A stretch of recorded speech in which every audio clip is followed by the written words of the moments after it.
fallout in Minnesota, where efforts are ramping up to root out potentially billions of dollars in welfare, healthcare, and daycare fraud. Angelo Brown joins us from the live desk with the latest developments on the ground there. And good morning, Taylor. The Trump administration is taking their fight with Minnesota leadership to the next level. The White House says it's freezing child care funds to Minnesota and is demanding an audit of fraud schemes involving federal government programs. The Health and Human Services Department says this could go a lot deeper than just Minnesota and could involve other states. Let me be crystal clear. ACF expects every state to uphold the highest standards of oversight, monitoring, and accountability for federal dollars. Minnesota is no exception.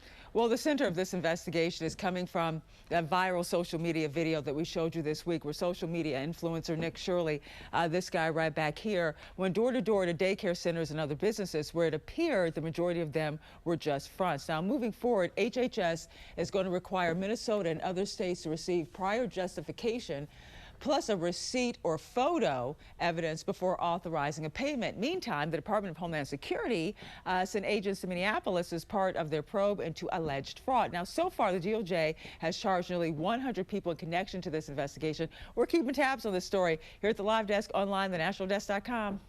And now Minnesota Governor Tim Walz is facing growing pressure to resign. A group of Minnesota Republicans calling out his leadership during the fraud scandal. Minnesota State Senators Bill Leisky, Nathan Weisenberg, and State Reps Fogelman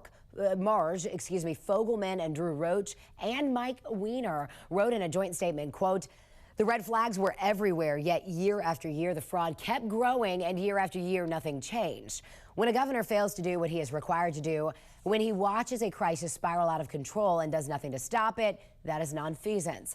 The governor had a duty to oversee his administration and protect these programs. He failed," end quote.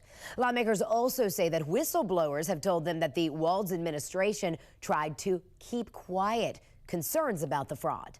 We have dozens of credible whistleblower reports saying that exact same thing, that people were told not to say anything because they'd be called racist or Islamophobic or it would hurt the state. And so people tried to come forward but were shut down. And that protection of a particular community is what really allowed this fraud to flourish in Minnesota for years. But we have said very publicly that, yes, the bulk of the fraud we've discovered so far is in the Somali community, but some of our best whistleblowers are also in the Somali community. And it's really important that we get to the truth of this issue.